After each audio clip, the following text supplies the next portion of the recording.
take a small crystal, I've got one here that I can give you some idea. Let's try this one. If you took that small crystal, don't forget it's live. There's energy moving there. It's matter just wrapped together and movement there. Now if you took a piece of copper wire, fine copper wire, and you wrapped so many coils around it, leaving one end loose, and then wrapped it with some mica, and then wrapped the rest of the coil around it, and leave the two wires, one outside the mica and one inside the mica, now you have a little motor. And it won't work the motor as it is. If you put it in a vise or something to squeeze it at the center, then the two wires will make a little motor run. It's what you call piezoelectricity. Now, in the case of this, supposing I put that up into a pyramid or a bigger crystal, then this is feeding that more energy and it's continuous. Now, as you squeeze this to make it work, energy comes out, and as you release it, it comes back in again. It goes, it'll breathe for you. You'll never squeeze it empty, but as you release the pressure, so it fills itself again immediately, reaches balance. It has to stay in balance. And so you have a little motor there. That's one thing you can use your crystal for. But these spots I showed you in here, it would be unfair of me not to show you some of the dangers as well. This is only a crystal, but I can explain to you what happened to me in using the big pyramid in these locations here, what happened to me, and it can happen to you using your crystals in a small way or in a large way when you begin to put them together to manipulate them. I should show you where a few dangers lie. Now, if you can imagine the 30-foot pyramid that I had, knowing that it contained energy and it's free-flowing, it's always coming in and it's non-stop. I said, well, why can't I harness this? Little crystals will do it. Why can't I harness a pyramid? So I made myself, I'll just go to the blackboard there and give you an idea what I'm talking about. I made myself two coils. One was just a small one like this, and it was electric coil, counterclockwise.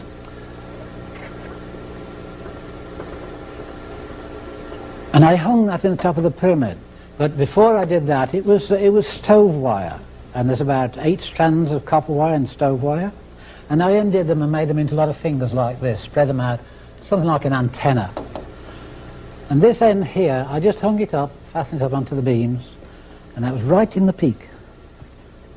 Now I went downstairs and I had a spare piece of plywood, quarter ply, and I made a magnetic coil with old antenna wire.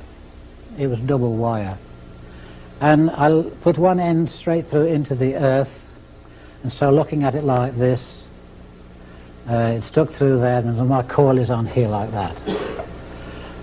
And the other end I left standing up to connect. One's into the earth. Now all this wire here, it's only quarter ply, and I used 2-inch staples. The staples went straight through the ply and gave me a better ground. This was also ground in the center.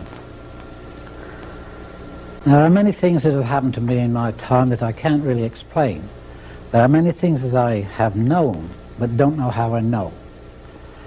And this is one instance where this happened to me. I knew I had to connect these two together with some natural wool, sheep's wool. Nylon was not what I wanted. And so I got hold of some ordinary wool, and I measured it out. Up the stairs go right to the top. I measured it out so it hung from here to within 6 inches of the floor. Plenty to fasten to that and to fasten to this. Now I stood on some steps up there and fastened that to there, just wrapped around, tied it round. Simple. Nothing clever about it, just fastened it to this copper wire. And I hung this down through the steps, through the stairway, until it was hanging down, but it wasn't touching the floor. I went downstairs to connect this to that, and as I caught hold of that, it threw me 20 feet across the floor. I'm 180 pounds, and it picked me up and threw me 20 feet across the floor. I got no skin on this elbow here and all down my leg here. And I lay there for about 5 minutes at least, wouldn't know what happened to me. All I had done was touched a piece of wool. Now, this wool had gone through, it wasn't even connected to this, it had gone through my cube root of the pyramid, which was about here, and up to the point, the second magnitude there, and that part was connected. And when I touched that, I grounded the whole damn thing, and it threw me 20 feet across the floor. I didn't know what had happened to me, and the result of it was I took the whole thing to pieces. I still have the parts. You can have them if you want them. And I realized that I was fooling around with something I didn't really understand. It taught me a lesson, but it also meant that I could stand here and tell you, don't fool around with these crystals until you know what you're doing. Theory is all right, and you've got to put it into practice. But be awfully careful. Make note on these things, and you'll be able to use your crystal how it should be used. I have been working for the last 12 months on a pyramid that is so different. This pyramid does not have the dimensions like these here, but they do have a dimension that is used throughout the universe, using the figure 5. I have an assurance that this pyramid will do certain things. It is built rather, and it is in the process of having a collection of crystals assembled, faceted, coordinated to the point where anyone sitting under it